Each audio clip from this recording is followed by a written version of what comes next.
preferred maybe a Tomb, but you know, the One, they actually do exactly the opposite. They don't go to BOE, they go on a standard classic pretty large map like Cursed Hollow. Looks like they are so confident that they're just gonna play it down, run it down with a clean macro game, and let's see if they can do exactly that. TeamNut have played a grand total of 1 game of Cursed Hollow, and they did lose on it in 13 minutes. Not ideal here. TeamNut. Oh, okay. But, 13 minutes is the time to beat?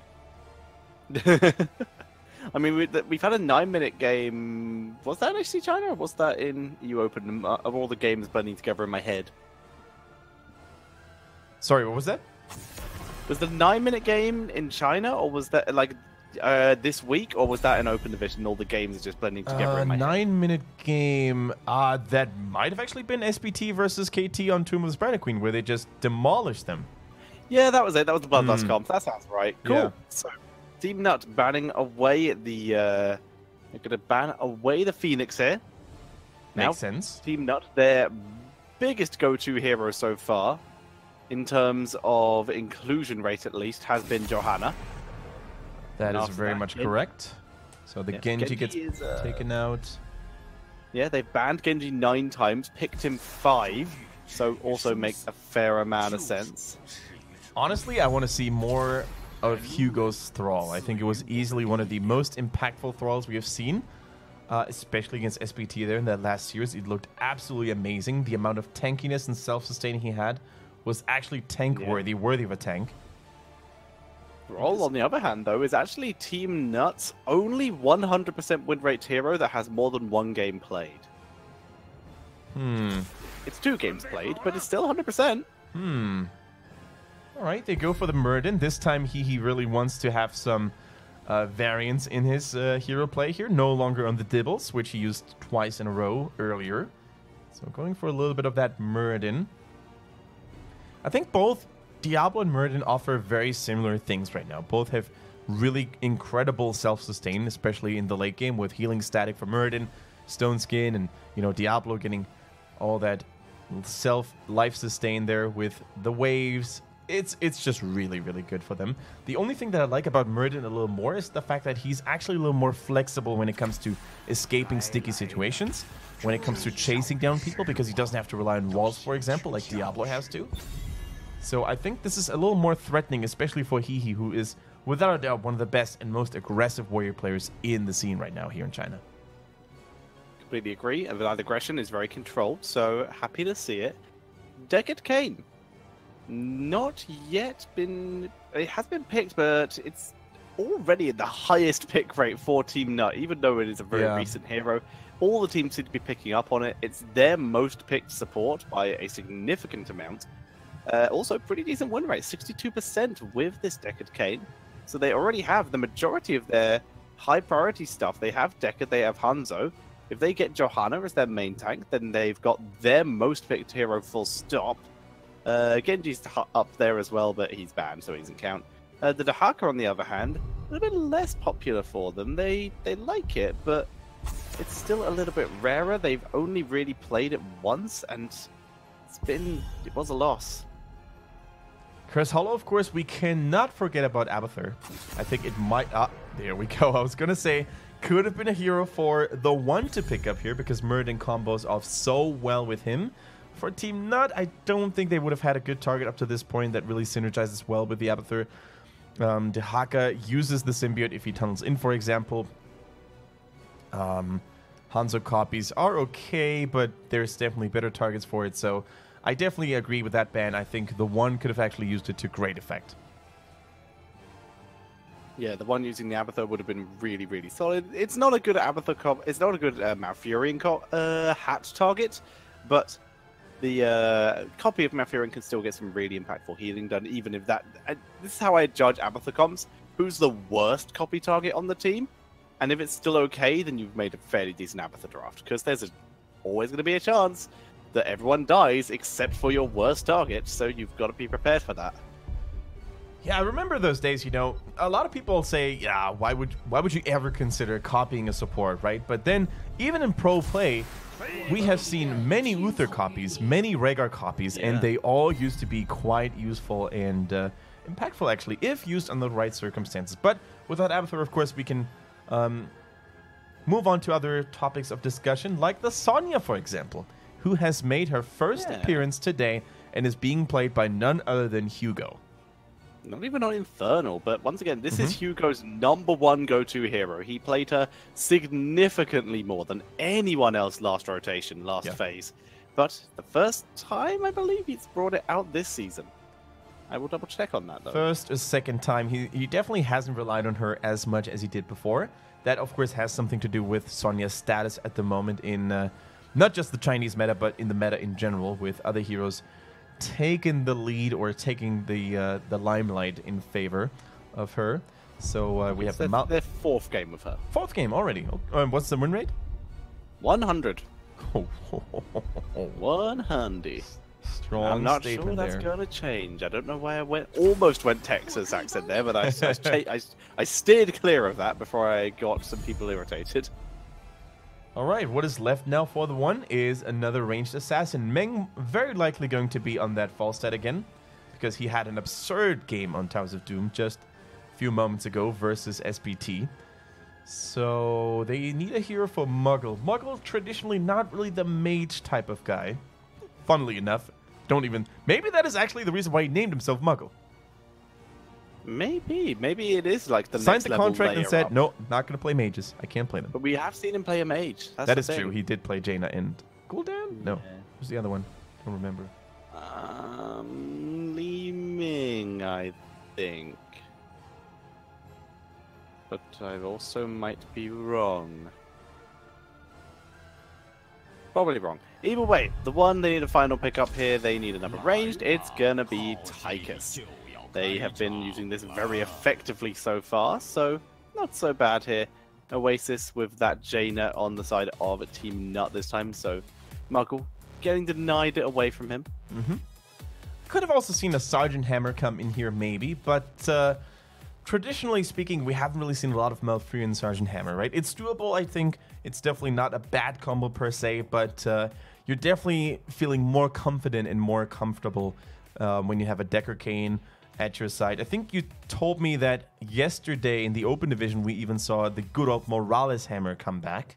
How did it do, and what did it look like? That was the one where Chromie was picked and stacked in like less than 5 minutes or something absurd. Which map was it? Do you remember? It was Battlefield of Eternity. Okay. And Fabulous, he, bless his heart, he kept sieging up, and he kept trying to zone him away from the structures. He had the Zarya shields. He had the Diva eating shots for him. He had Morales healing him. And then it turns out Chromie suddenly did almost an entire hit point worth of damage or a full combo because she'd been stacking literally all game.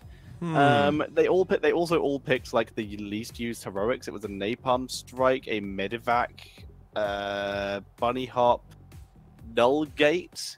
My theory was they were planning to get to level 20, get the upgraded Null Gate, fly into the base, leave the Null Gate there, and then run away and hope they don't notice. But we never saw that, as they never even got close to 20, as we are heading into game number 1 of our 4th series of the day.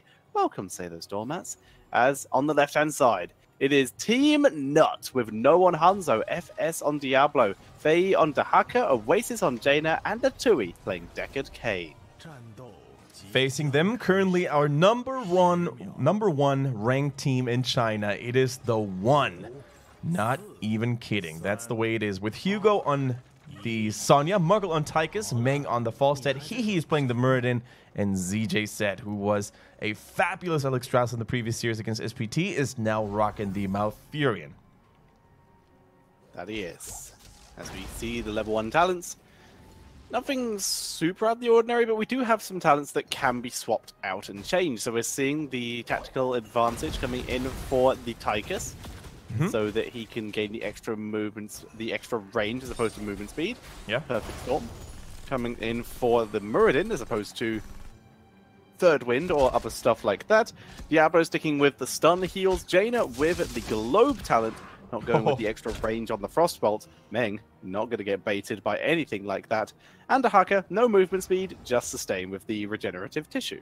Yeah, Meng even forced to use the healing fountain there because he realized, you know what?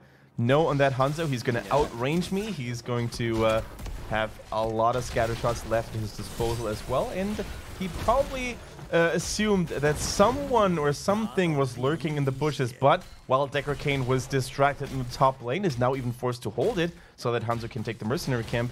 TheOne found a kill against yet a very squishy tiny baby Diablo because he has yet to accumulate enough souls to become big. That he has not yet anyway. Also, apparently I forgot about, or apparently from my own brain, I forgot about Sonya. There's a bit of variation on her level 1s as well, but she's going for the war paint this time, more of the solo laning talent, even though currently she's in solo laning, but it certainly helps her do mercenaries at least. Yeah, absolutely. The additional self-sustain coming in from the auto attack life gain from the war paint is going to make sure that you don't lose too much health on those mercenaries in the first place. But of course, if you know how to stutter step and if you know how to dodge the ranged attacks of those siege giants, you should be just fine anyways. Sonya actually not taking any breaks. She's going right for that bruiser camp, which TeamNut had already been taken. So they took it a little early here, TeamNut that is. That means if TheOne plays it well, the blue mercenary camp is going to push all the way to the red towers, where TheOne can easily get rid of it. And then in return, it's going to be the red camp that might even have better timing for the first tribute as well, which is going to cause more distraction then. In terms of the defensive plays, you might be right. Let's see. This might get a tower. Diablo's finally going to get involved. Overpower one, so it's in tower range. Charge the other, so it's in tower range. They get distracted by minions. Nice save by Diablo. Yeah, really good move there. If you have a CC warrior like Dehaka who can drag them in, if you have a Diablo who has 2 abilities even to mess with those siege giants, you're going to be in a just fine spot. ZJZ, actually, he could have had the body block, but unfortunately the towers dealt too much damage onto the Diablo. No minions here to intercept the aggro and tower shots. So now we see what we talked about in the middle lane, right? Falstead cleaned house here. The mercenary camp, the bruiser camp on the red side is still pushing. FS taking so much damage from the minigun, drops down to 50% HP. Is TheOne going to reign supreme here? Let's see. TeamNut trying to zone away from the tribute, at least for the time being, even though TeamNut almost have a full level lead, actually. They're, sorry, a half level lead as Hugo begins his channel, interrupted immediately by No, having none of that. Yeah, Dehaka has also rotated down in the middle now to basically keep Falstead and the minions and the mercenaries at bay. And Muggle, he is getting pressured by the Diablo, but not getting completely owned by those entangling roots. And that backfired immediately. You can't do that when you don't have minions nearby and the towers are going to shoot right at you. That was not worth it. Even if they had gotten the kill, trading the main tank for a ranged assassin, I don't know if that's a good trade. Yeah, they get shut down, and the tribute taken by TheOne, who are beginning to already show a lead. Towers are falling in almost every single lane. Kills are accumulating in every single lane. Atsui taken out as well, and this fort is now in serious danger. If it could call any kind of emergency services, it would, but all it gets is a Diablo and a Jaina, but it might be enough.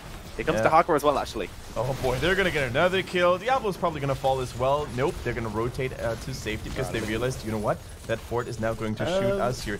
DJZ in trouble. Heals him one more time, but the scatter shot too good, yo. They get no. Down goes Muradin, though, as Hugo was actually able to escape. He snuck up top via the lane. Oh, the minions! Instead of moving back this way. Minions not trolling FS. He's able to pull back. Hugo not even going to try and contest the tribute, at least yet. In the meantime, while this is happening, as you can see, Meng was left alone. He's grabbed one tower, he's looking for another. Yeah, and that's the difference between the deaths of TeamNut and the deaths of TheOne, right? When TeamNut ended up dying, guess what TheOne was able to do? They immediately got the towers, they focused down on the fort as well. The kills that TheOne had to suffer from, I still think it was sloppy play, a little bit overconfident by TheOne. It shouldn't have happened, but what is the TeamNut really getting out of this? One tribute, no structural advantage, no experience. And now TheOne is already trying to go for their boss. Enemies are going to do the exact same thing at the bottom with Hanzo's superior PvE damage. The only difference being, first of all, the next tribute will be in the top half. And also level 10 is much closer for TheOne, so they could, in theory, even consider pushing with this boss and then enforce a strong power play with the level 10 available for them, but not for their opponents. Ooh. We see he moving forward, looking for Faye, who's tanking this as best he can, but Stormbolt will be back off cooldown very soon. Burrow and Stormbolt, see you, Dahaka. And with that boss, they're going to get the fort, they get the kill, and they might even get the tribute as Tychus is on the way. Yep, Tychus is already on the way. He needs to be careful that the enemy team members are not going to rotate after him, but he has perfect vision onto Jaina, Decker Kane, and Co. Because guess what? The fort hasn't actually fallen yet for the one. Level 10 is here, level 11, and they might even get this keep wall if nothing stops Hugo. Look at that superior support siege damage coming in from Sonya. Sonya backing up a bit, even with all that siege damage. It's not worth dying. Yeah, so nobody saw that Dragon's Arrow, by the way. That completely whiffed. Yeah, it was just going for a fly. It just wanted to enjoy itself for a little bit. There is real dragons in there, you know. Not all of them want to die for the greater good of the stun. Wait, do you say every time Hanzo lands a Dragon's Arrow, a dragon dies? That's not what I intended to say, but I guess that is what I said, isn't it? So enjoy that. That's lore now. I'm not sure if PETA is covering dragons too, so you might be fine. They're not coming after you. Okay, cool. Good to see. Good to hear. Yeah, apparently everything I say becomes actual official Blizzard lore now, so neat. Cool. As he able to leap away, not wanting to stay near, he got some vision, that's all he wanted, so he leaps out. Alright, so this tribute is going to be a pretty important one for both teams, because the one, they want to get that tribute, they want to get that curse available for them, and TeamNut is trying to do the exact opposite. They do not want to get cursed. Falstead took care of the Siege Giant camp. We see a beautiful pattern of potions there on that ground. Should be good protection. Oh, too short, the Stormbolt. That was a little bit of a miscalculation, but they might have bought enough time for Hugo and ZJZ to take care of Fei on the Dahaka. But he's quick, he's tanky, he's Dahaka. And he's gone. He's run away. Muradin is in position to potentially trap him, but he doesn't have reinforcements, so now it is Muradin who is the one who be trapped. He's taking a lot of damage. Here comes the lightning breath. Good Stormbolt to try and keep himself alive. Avatar is used. It is required here. But Muradin, even though he has to burn the heroic, he gets out. This time they don't kill a dragon. The Dragon's Arrow was not used. Now it is, though. Quick cleanse. Yeah, I mean, the cleanse was... range. Yeah, the cleanse was good, the Nature's Cure. But shouldn't he have used it earlier when Muradin was actually closer to his allies and closer to the base? Probably. I guess they didn't think they were in position by that point. Didn't see if he used it. And now it's wasted for this tribute fight, too, yeah. That's true. Also, for the sake of not killing dragons, I'm just going to say that I'm going to rechange it to literally every time a dragon arrow misses, a baby dragon is born. There you go. As we have CJ's... There we go. We still get net dragons, as we see CJ then picking up the tribute. And we have the first curse of the game going over to the one. Going over to the one, indeed. Hugo showing no signs of mercy. And that is a classic He move right there. Look at that. But Oasis actually spotted it, sending in a scouting frostbolt to see whether the one had already postured up here. And now they do have vision with the Sonic Arrow as well. But I guess the one cares fairly little about that, because if you're the one here right now, you can say, okay, you know what? We don't care if you know where we are, because we're going to take your keep anyways. Minions are here. Siege Giants are reinforcing as well. Diablo gets chunked down to pieces immediately. Trying to burn down He, but he is the tankiest target. He's already used Avatar, though. It's just come off cooldown. In the meantime, Hugo's in the backline, killing everyone. FS able to survive, though, but this keep will go down. Even with isolation on Muradin, he just waits forward and just starts bullying Faye. Down goes the keep. Nicely done by the one. Tetcher, for the most part, this was a raw 4 versus 5 because Meng had actually pushed bottom all the way, and only when the keep had been destroyed already did he rejoin his teammates. So this was an insane power play push. They used all the advantages they had. Level 13 talent, the Siege Giants, the minions coming in there as well. And I am not sure if TeamNut can come back from this. This is so much crippling damage done pre-level 10, pre-minute 10, now it's 10:15. They're in a mighty rough spot right now. They really are. I am concerned how they're going to be able to come back here. They can do it if they can take a good team fight, but the thing is they're a talent behind now, 3 levels behind. They have enough for a curse, so it's going to have to be a curse and then maybe all 2 of remaining forts of the one have to die, and then maybe they have to make some kind of play for a couple kills. this boss would be an incredibly risky play if they were to try and intercept that, but they're certainly going to try. But they're too late, and the dragon is born. Dragon is born.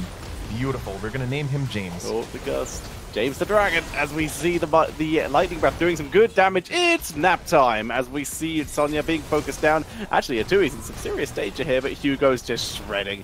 Jaina and Deckard going down in exchange for Malfurion. Tychus will die as well, though. He's never mind. Are you serious? Muggle moves away. Dahaka can't catch him. Diablo will be back, but that's a full health boss. We're just running past the minion wave. Only Diablo to defend it, but Jaina will be back shortly. It will be it's actually too low spawn times for them to go to the core. Yeah, well, Muggle may not have a wand, and he may not have magic, but he's got a big Odin to keep him protected there, and he used that. The 25 armor made all the difference there, by the way. He was also unstoppable during the channeling animation. Oasis is going to fall just before he arrived back into the Hall of Storms, and that is definitely going to be the nail in the coffin here. I think the one did it yet again.